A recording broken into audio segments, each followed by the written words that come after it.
Darren, did that pre-season go real quick, or is it me? No, do you know it dragged a bit? I thought there were a lot of games, a lot going on. You know, for myself personally as well. Obviously, trying to get new players in. But you know, I'm delighted it's here. You know, I've been waiting. As I say, the boys have been exceptional. You know, bear in mind the sacrifices that everyone has to make in terms of the new season, the off-season. The players don't get paid or anything like that. You know, they work in their jobs, very good, very busy jobs, and then they come and train, work very hard in the night. And as I say, the sacrifices they've made over the last 8-9 weeks have been exceptional. And you know, as I say, everybody's excited about today. So, first game of the season, Basford. Not many teams will know much about them coming up from the south. Do you know anything about them? Yeah, again, we do our groundwork. We've had our head of recruitment and scouting their game last week, but we have a couple of reports on them. At the end of the day, they're a very good side. They'll get the respect they deserve in terms of what they achieved last season. But when they come to our home patch, you know, we want to do our best, and at the end of the day, we're going to focus on us and what we do and how we go about our jobs, and we just hope that after 90 minutes, what we do will have got us the 3 points. Yeah, a couple of new signings from the last time we chatted. Do you want to tell us a bit about them? Yeah, no problem. You've John McComb, who's come in. To be honest, we tried to get John before the sort of summer, and John, you know, his pedigree, his experience, his leadership, everything in abundance is a massive signing for us, a real statement of intent.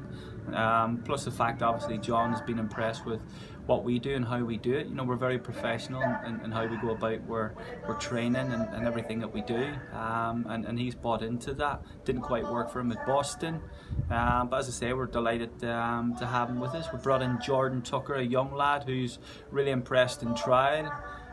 He's come in and he's flourished, but as he knows, you know, he has to wait that bit of time, because, you know, I think with the players now are starting to hit form.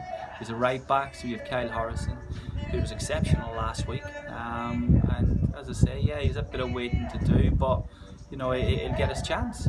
Yeah, no, to me it's a very tough league this year. Yeah. Tough as it's been. Which teams to watch out for this year, do you think? You know, everyone. I genuinely looked. I thought, you know what, the team's full of good. You know, I just hope for the supporters. I hope the supporters, especially with us, we come out and we get behind the team. But you know what, there's a lot of quality in these leagues, and I hope, you know, speaking for ourselves, that we produce a good quality performance. I hope it's exciting. I hope there's lots of goals. We concede very little, and as I say, we get more crowd out. I think for non-league in general, I look at the other teams that are in there. You look at your South Shields, Basford, you know, your Scarboroughs, all exceptional teams, and it's going to be a very tough season. I hope it's exciting, you know, and the fact that good football played, and you know, as I say, all the teams elsewhere as well, the supporters get out and get behind the teams, because, you know, football non-league needs the people behind the support to come out and support, you know, your local team. And here I can only speak for, but we do it brilliantly. And as I say, I just hope today we can get the 3 points, put on a spirited display that, you know, it's exciting, lots of goals, and then we'll move on to the next game.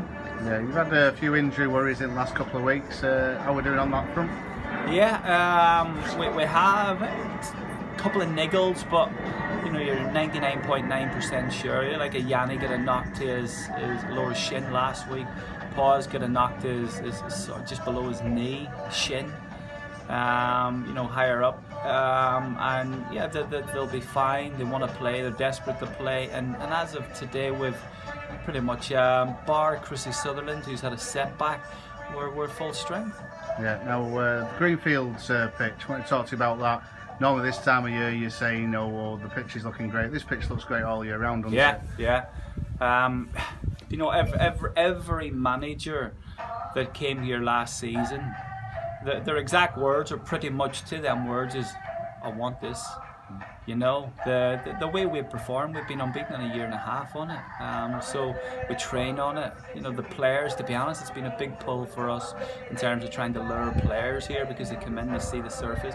It's not like a 3G, it's a FIFA 2-star graded pitch. You know, as you know, you look at over the season, we haven't had any muscle injuries on the pitch or anything like that. And you know, as I say, it's been a massive coup in our success last season.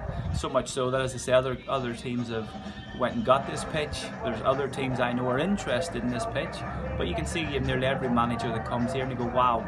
And as I say, I feel very blessed and lucky that we've got it, and we use it very well. Yeah, special mention for the supporters. Pre-season been working really hard to get everything right, and I know you messaged a lot of them on Twitter and what have you. Yeah, it's unreal. It's unreal, and that's what it's about. At the end of the day, it's about the supporters and non-league, and that's why I go back to. I like to see when you go to away grounds, even and things like that. I like to see the supporters out supporting their local team. But here, which you can only speak for, be down the last couple of weeks. Don't get me wrong. Every Sunday morning, as well, the supporters come out in their 10s and 20s. I think this week, I'd be down obviously a couple of times this week. Out on the training pitch. But when you're out and you're watching what the people are doing around the place, one, it makes you feel so proud that you're associated with such a good club, and the togetherness and the work the volunteers do. As you well know, they were here. We leave training, we finish up, and we're gone probably about 9:30, and there's still people painting. I know he's around the clubhouse till gone early hours, 2, 3, 4 o'clock in the morning. But it's not 1 or 2 people like other clubs would have them. But here with 10, 20, 30 people all really mucking in, and it's just unbelievable. Now within the club with an under 7s all the way up, the academy, and the club really now is starting to go places. There's going to be an academy structure, a girls football, and yeah, it's absolutely brilliant. Yeah, so pre-season's come to an end. Down to the nitty-gritty now, and the real work starts now. You've been happy with pre-season and training? Yeah, very happy. I'm very happy. Again, you can look at pre-season and what way you want to. Again, you have people who want to win all the games. We played 9 pre-season games last week, and last season, and we won 8. And we come away, thought we could have get a bit more a challenge this season because of the promotion. And we played a couple of really good sides, and I thought we could, even though we were beat, we get a lot out of it, more than probably what we did last season. So that's what it was about. The last 3 games in pre-season and preparing for today have gone exceptionally well. Because players, you can see the sharpness and the fitness levels really starting to come into the top, and then obviously in the back of that we've kept clean sheets and we've scored goals, and I hope today we can really kick on from that. Yeah, well, I would say it starts today, so the best of luck. Hopefully we can get 3 points, get off to a good start, and it's an entertaining game. Thanks, Darren. Yep, cheers, Daz.